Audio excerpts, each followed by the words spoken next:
Open your eyes. Aonde devemos ir? Há um reino, além do seu.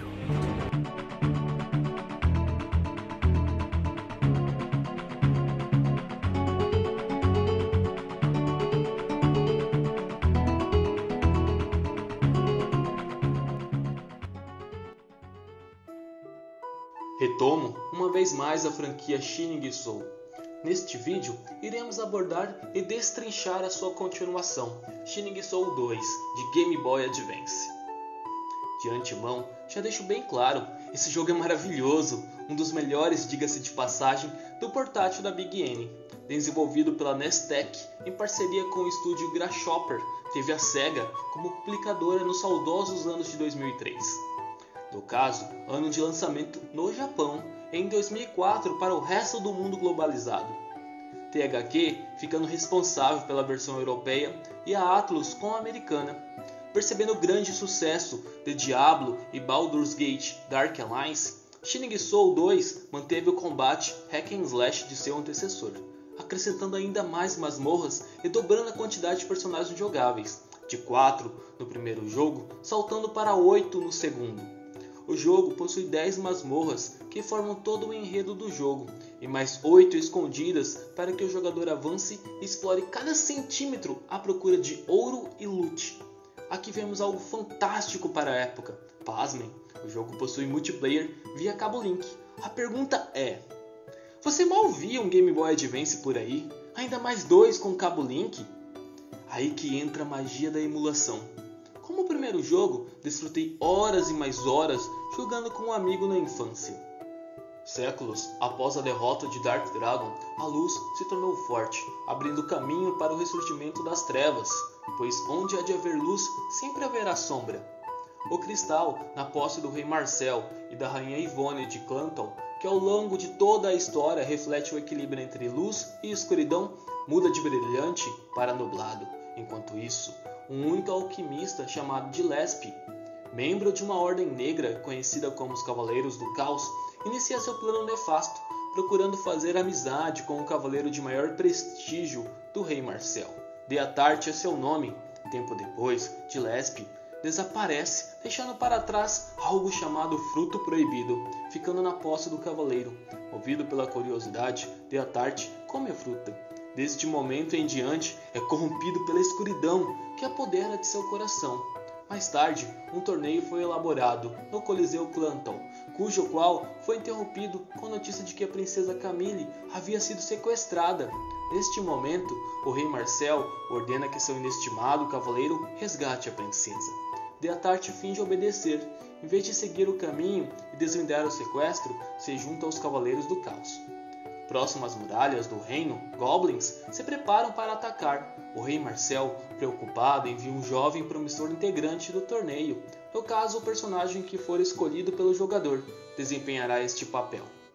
Penetrando no forte, o jovem herói não apenas confirma que os goblins planejavam um verdadeiro ataque ao castelo, como também descobre que as vis criaturas haviam sido responsáveis pelo sequestro da princesa, que foi entregue à bruxa malvada Wizari, com o intuito de sacrificá-la em busca de ter seus poderes ampliados. Ao derrotar os goblins, o jogador recupera a chave da prisão onde a princesa se encontra, sem antes ocorrer uma batalha com a bruxa, que fica entre nós. Não é nada muito complicado ou desafiador. Infelizmente, toda celebração dura pouco, já que seres antes normalmente pacíficos são levados à loucura. Ao investigar o ocorrido, o jogador é levado ao continente de Clanton, onde ele descobre uma trama envolvendo os Cavaleiros do Caos na conquista do mundo. Enquanto isso, a princesa Camille foge para encontrar Gillespie, no intuito de conseguir a senha. Ao conseguir, que incrivelmente não é nada complicado, infiltrando-se na fortaleza dos Cavaleiros do Caos, o herói mata Gillespie e Deatarte, que havia se tornado o líder desta ordem. Com a derrota dos Cavaleiros do Caos, uma violenta mudança no equilíbrio entre trevas e luz acaba despertando o poder destrutivo denominado Caos, temido até mesmo pelas forças das trevas. Marcel, Yvonne, Camille e o mago da corte são levados pela entidade Caos. Enquanto isso, um ex-cavaleiro guia o herói ao reino do caos, Ao derrotar a criatura e resgatar os 4 prisioneiros, é restaurado mais uma vez o equilíbrio no mundo. E assim, chegamos ao fim do enredo. Diferente do primeiro jogo, este teve um pouco mais de capricho. Sua história ganhou mais linhas. Shining Soul 2 recebeu críticas mornas, de acordo com o agregador de críticas Metacritic, enquanto nas terras nipônicas, a Famitsu deu-lhe uma pontuação de 32 do total de 40. Como foi dito anteriormente, o jogo agora apresenta 8 classes, que podem ser aprimoradas até o nível 200. Cada uma é personalizada, com uma variedade de armas, feitiços, habilidades e suporte e atributos. Classes diferentes que podem usufruir das mesmas armas passam a atacar de maneira diferente. Por exemplo, o ataque com lança do guerreiro é uma estocada, já quando o arqueiro a usa, seu ataque é arremessar a lança. Cada feitiço utilizável no jogo possui seu próprio grimório ou livro de feitiçaria. Deste modo, apenas a classe que corresponder à magia do livro poderá usá-la.